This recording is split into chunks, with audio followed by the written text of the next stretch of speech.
Entonces nuevamente a el libro de Ruth. Estamos con la serie, bueno, la miniserie Una luz en tiempos de oscuridad. En la mañana hemos visto el capítulo número 1 con la fe que nace en la desesperanza, y ahora en esta oportunidad vamos a arribar al capítulo número 2, ¿sí? Recuerda, la enseñanza tiene que ver con las obras de Dios, y el tema general, el título que le hemos puesto es la fe que restaura plenamente, ¿sí? Ruth capítulo 2, del verso 1 al 23, la fe que restaura plenamente. Y recuerden que lo más importante de analizar aquí son las obras de Dios, las obras que Dios produce en el corazón del creyente, las obras de Dios que, como hemos señalado en la mañana, se dividen en dos, ¿no? Número uno, la obra interna de Dios, es la obra en el corazón, la obra en el carácter de aquel que deposita fe en él. Y en segundo lugar es la obra externa, ¿no? La obra hacia afuera. Podríamos hablar de las otras personas, de los tiempos, de las circunstancias, y Dios obra de esa manera doble para llevar a cabo sus propósitos en nuestras vidas y a través de nosotros también su propósito en el mundo. Bueno, hemos ya ahondado en el trasfondo. Recuerda que el capítulo 1 es la base de los siguientes capítulos y nos ha ofrecido el panorama, el trasfondo, nos ha dado la introducción a toda la trama. El capítulo 2 ya inicia la historia en sí, cuando Noemí y Ruth se encuentran otra vez en Belén, ¿no? Noemí ha regresado, según su testimonio, ha regresado con el corazón amargo, ¿no? Con mucho sufrimiento, porque ella creía que lo había perdido todo, ¿no? Y bueno, ahora está ahí también acompañándole Ruth.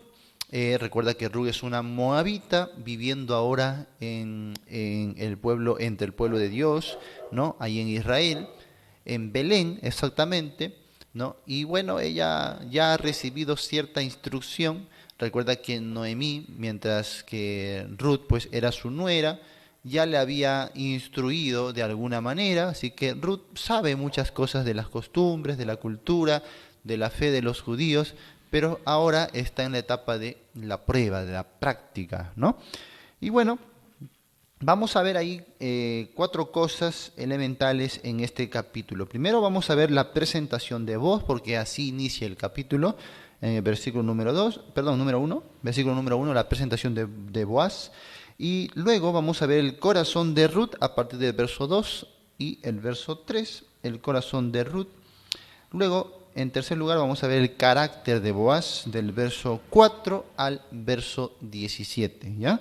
El carácter de Boaz. Y luego, número 4, vamos a ver la esperanza para Noemí, la esperanza de Noemí, verso 18 al verso 23. Así que, como lo has notado, este capítulo tiene sus puntos principales en los personajes de la trama, ¿no? Comenzando con Boaz, luego con Ruth y también con Noemí. Muy bien. Bueno, y es así como vamos a empezar en el versículo número 1. Recuerden, Ruth capítulo 2, versículo 1. Siempre hay que repetir porque hay hermanos que siempre están llegando y algunos no saben en qué pasaje nos encontramos. Así que no hay problema, ahí estamos repitiendo una y otra vez. Ya en Ruth capítulo 2, verso 1, que dice: tenía Noemí un pariente de su marido, hombre rico de la familia de Elimelech, el cual se llamaba Boaz. Muy bien. Así que la presentación de Boaz, en primer lugar, había un pariente para Noemí.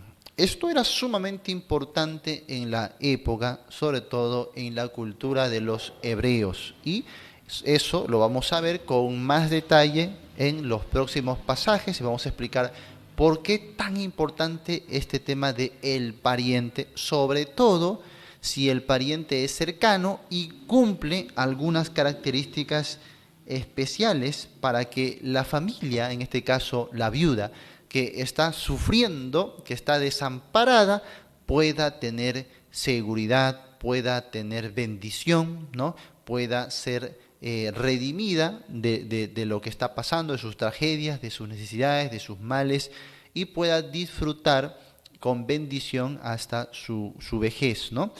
Entonces Dios había preparado todo esto, no solamente porque quiere cuidar de los desamparados y de las viudas, sino porque en medio de esa trama Dios quiere hablarnos mucho de Cristo, ¿no? De quién sería Cristo, de cuál sería su carácter, de la obra de redención al mundo y muchos cuadros que tienen que ver con la redención o la salvación del hombre.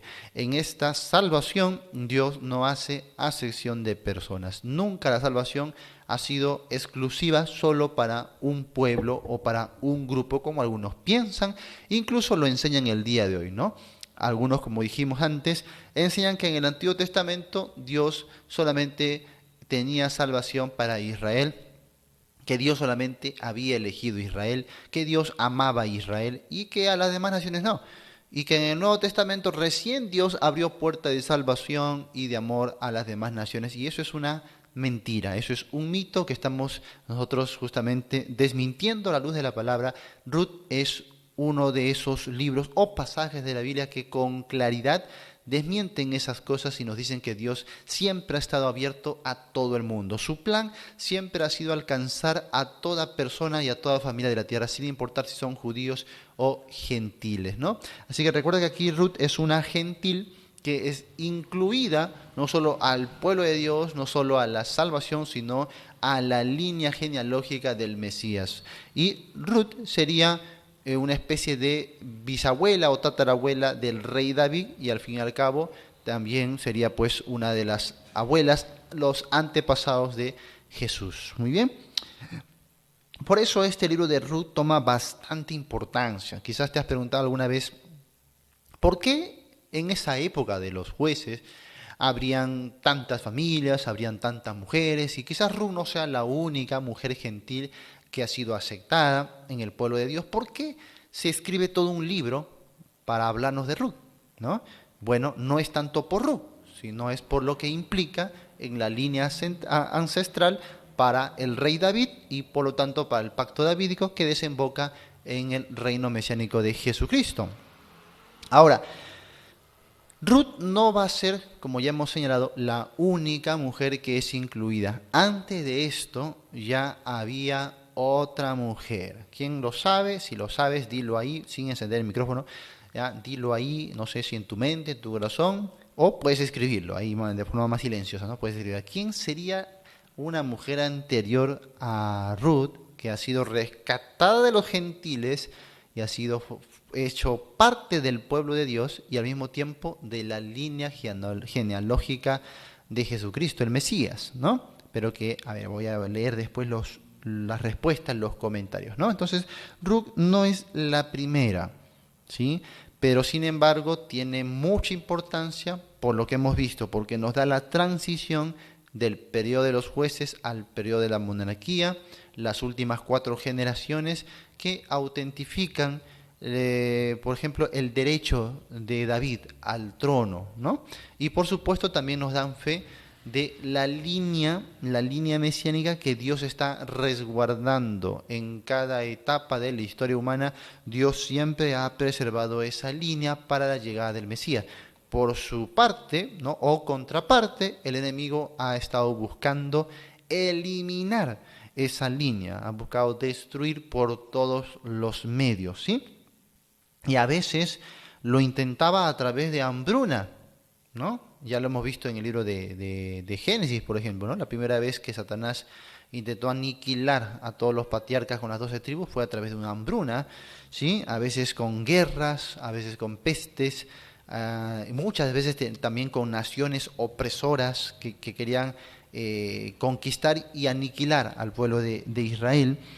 Y en esta oportunidad parece que la estrategia de Satanás no está cambiando porque ha enviado una nueva hambruna a este lugar, ha seducido el corazón de Elimelech, ¿no?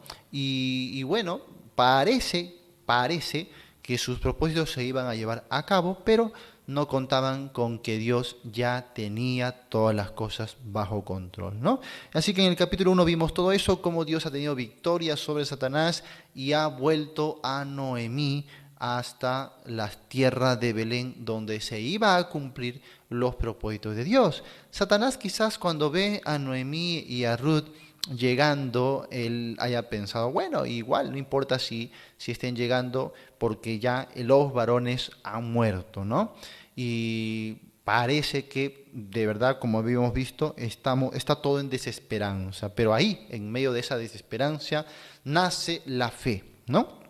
La fe en el corazón de Ruth, en primer lugar, y la fe que va a renacer también en el corazón de Noemí, la fe que subsiste luego en Boaz y así, ¿no? Así que Dios de todas maneras lleva a cabo sus propósitos. Y eso es lo que hay que recalcar una y otra vez cuando estudiemos un libro como este. Como hemos dicho, no es una historia bonita simplemente, una historia romántica, una historia de amor entre un hombre y una mujer. No, no, no. Tengamos cuidado que a veces estudiamos a la ligera, ¿no? O nos dejamos llevar por los comentarios y enseñanzas que vemos comúnmente en otros lugares. Y entonces, bueno, el libro de Ruth es una historia de amor, y como es una historia de amor entre un esposo y su esposa, que es gentil, bueno, ese es un cuadro de Cristo y su iglesia.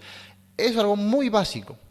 Es una forma de estudiar muy básica, muy infantil. Tenemos que ir por la profundidad, por el alimento sólido, y para eso tenemos que sumergirnos en los 4 capítulos con su trasfondo y con cada detalle, ¿no? Con cada palabra, con cada término que nosotros vamos encontrando entre los pasajes. Muy bien. Bueno, en la presentación de voz dice que había un pariente entonces para Noemí. Esto es muy, muy, muy importante, como ya expliqué, vamos a detallar después. En segundo lugar, este pariente de Noemí es por parte de su marido, porque se señala ahí, de la familia de Elimelech. Y esto se va a repetir, por ejemplo, en el verso 3, al final dice, el cual era de la familia de Elimelech.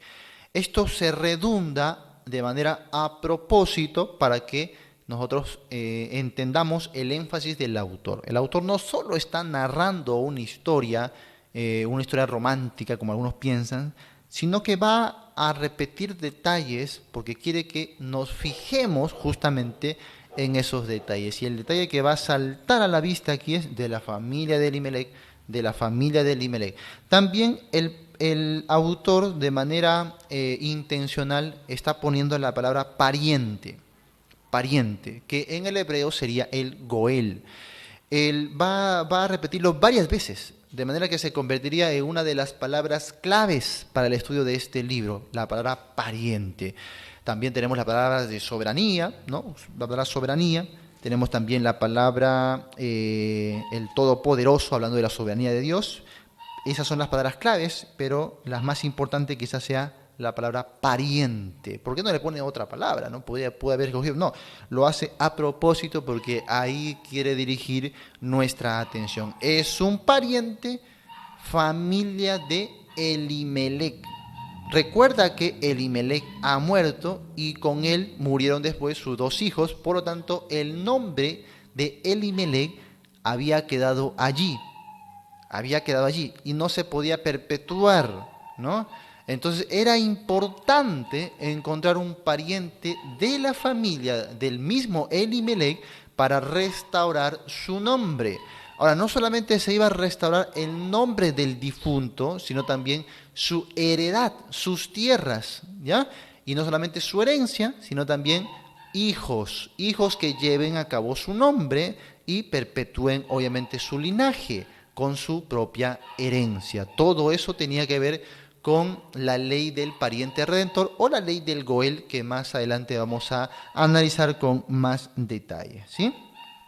Entonces era un pariente por parte de su marido, ¿no? De la familia de Elimelech. Bueno, también dice ahí que era un hombre rico.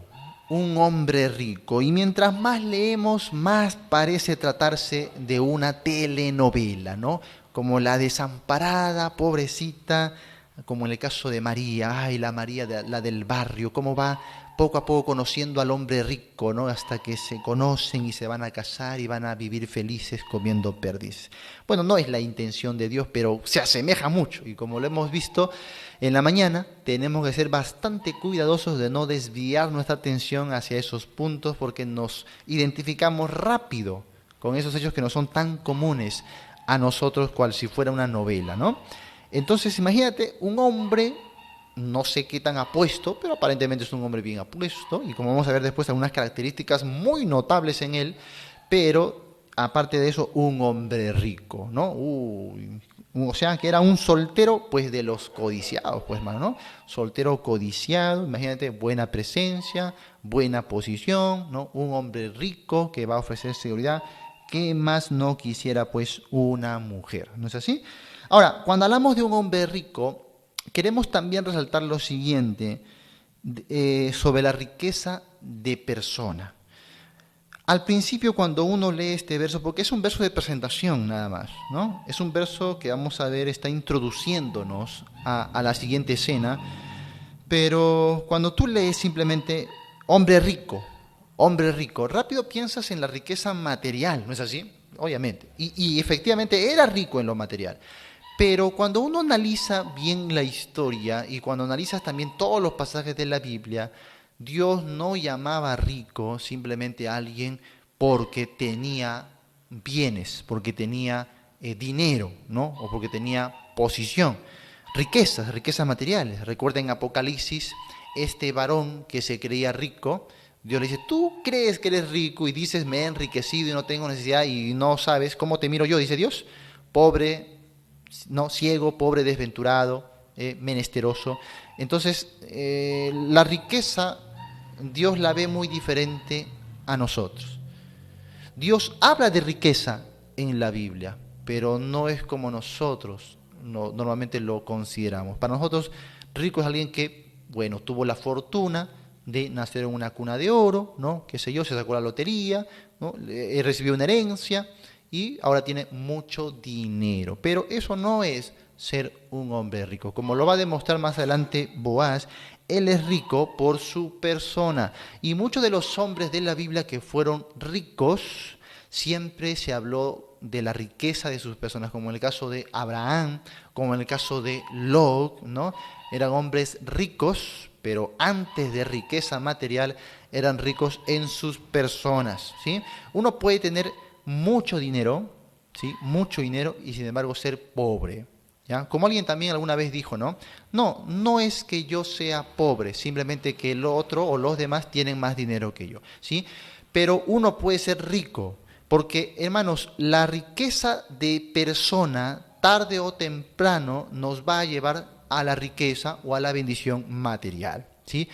Lo otro es, como diría el libro de Proverbios, es peor más bien enriquecerse a base de hacer lo injusto, lo malo, de defraudar, ¿sí? Y hay muchas personas que hacen riqueza material a través de eso, ¿no? De estafar, de engañar, de hacer cosas ilegales, ¿sí? Y no son ricos, ¿no? No son ricos, simplemente han acumulado más dinero que otros.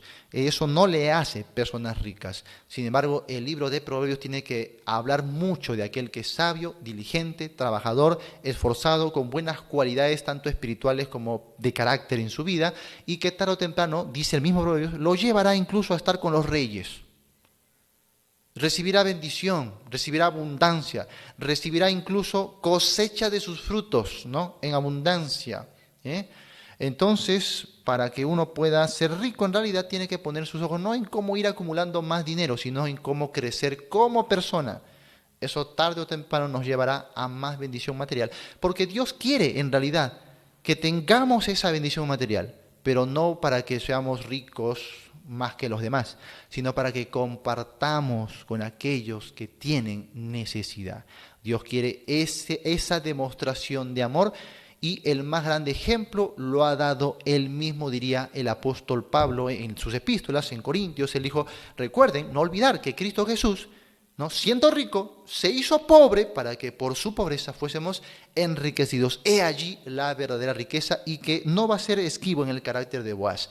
Boaz va a demostrar que es un hombre rico no porque tiene dinero, sino porque era rico de persona, generoso, ayudaba a los demás. Así que considere muy bien eso, ¿no? Considere usted en su carácter. ¿Usted es rico realmente? ¿Ah? ¿En qué está poniendo su corazón? ¿A qué le da más importancia? ¿La riqueza de carácter, de persona o la riqueza material? ¿Sí? Son preguntas para reflexionar. Muy bien. Y después nos dice que Su nombre era Boaz, como hemos analizado ya. Este nombre Boaz significa alegría, o también podía significar fuerza, ¿ya? Alegría, gozo o fuerza. Muy bien. Ahora, ¿estamos viendo aquí el trabajo de Dios o no? Si bien no se menciona así de manera literal, pero analizando bien no solo el verso, sino todo el contexto, claro que vemos la obra de Dios aquí. En primer lugar, vemos a Dios formando, ¿sí? Formando y estableciendo un varón idóneo. Se habla mucho de la mujer idónea, ¿no es así? Y no siempre se habla de los varones idóneos. Hay varones erróneos nada más, ¿no? Pero varones idóneos. Bueno, la Biblia tiene mucho que hablar de los varones idóneos. Y aquí Boaz es uno de ellos. Pero no existen varones idóneos por casualidad, porque cayó del cielo, porque su mamá lo engendró así, ¿no? No, son varones idóneos porque Dios los ha formado de esa manera. Y eso no quiere decir que Dios los tomó como unos maniquís a la fuerza y los moldeó, sino que Dios obra de distintas formas, como vamos a ver, o estamos viendo en el caso de Noemí, cómo Dios está trabajando el corazón de Noemí y cómo está trabajando el corazón de Ruth. Así también hubo un proceso para trabajar el corazón de Boaz, que no está aquí en este libro, pero sí se ve la mano de Dios que ha obrado en él. Quizás desde su crianza, ¿no? Con sus padres, con los principios que heredó, con muchas cosas, Dios ha formado a este varón idóneo. Luego, vamos a ver que Dios ha buscado establecer, ¿no? Un varón idóneo y todo lo demás de acuerdo con su palabra, la palabra de Dios. Qué interesante, por eso que les dije, es notar esas palabras claves, ¿no? Como pariente, pariente cercano, ¿sí? Redención, porque todo lo que vamos a estar viendo en este libro está estrechamente relacionado con lo que Dios había establecido en la ley, en su palabra. Entonces, mientras analizamos este libro, forzosamente vamos a ir a ver otros pasajes, ¿no? Para poder entender bien lo que Dios estaba haciendo. En tercer lugar, Dios estaba dando una provisión. Dios estaba formando una provisión. Por eso es que el énfasis de un hombre rico. Porque Dios estaba trayendo, ya preparando esa provisión. No solo para Ruth y Noemí. Es una provisión para sus propósitos. Número 4.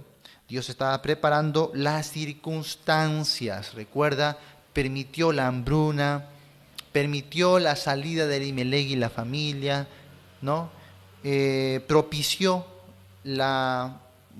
¿cómo se llama esto? La cosecha, ¿no? Que hayan frutos otra vez, que vuelva Noemí con Ruth, ¿no? Todas las circunstancias que Dios tuvo que ir preparando, formando, estableciendo. Así que vemos mucho la obra de Dios, el trabajo de Dios, ¿no? Entonces, para preparar un varón idóneo, para preparar las cosas de acuerdo a su palabra, para preparar provisión y para preparar todas las circunstancias para que esta historia tenga un lugar muy importante en las páginas de la Biblia y, por supuesto, en la teología de Cristo, ¿no? Muy bien. Ahora, este versículo número 1, hermanos, es una transición entre el primer capítulo y el segundo capítulo. El capítulo número 1 había terminado con así volvió Noemí y Ruth la moabita, su nuera con ella, volvió de los campos de Moab y llegaron a Belén al comienzo de la siega de la cebada. ¿No es así? Bueno, el siguiente versículo no va a continuar, sino que va a ser una especie de puente para llevarnos ya a un tiempo un poco más adelante, ¿no? Por eso dice, verso 1, tenía Noemí un pariente de su marido. Es un versículo que abre una nueva escena, es una transición, ¿no? Para llevarnos entonces a otra parte de toda la historia. Ahora se hace énfasis en la idea de pariente redentor aquí. Número 1, dice, era pariente de su marido, de la familia de Elimelech, era hombre rico, ¿no? Todo eso se nos da a propósito para que entendamos algo. El autor poco a poco está plasmando la idea de el pariente redentor, la ley del Goel. Por ahora te voy a señalar solamente dos cosas importantísimas para que pueda ejecutarse la ley del Goel o del pariente redentor. Número uno, tenía que poder, ¿sí? Tenía que poder. Es decir, el que es pariente cercano y debía redimir a los que estaban en desgracia, tenía que tener las posibilidades de hacerlo. Tenía que tener la capacidad de hacerlo. Tenía que tener la capacidad tanto económica, ¿no? La capacidad también de las circunstancias. Tenía que tener la cercanía suficiente, la familia, todo eso necesario. Y tenía que también tener el carácter necesario. Así que tenía que ser alguien que pueda. Debe poder. En segundo lugar, tenía que ser alguien que quiera. Tenía que querer, ¿sí? Si bien era parte de la ley de Dios, el pariente redentor tenía que decir, yo quiero redimir. No solamente puedo, yo quiero, ¿sí? Y esas dos cosas nos van a llevar, sin duda alguna, hermanos, a la redención por la fe en Cristo Jesús.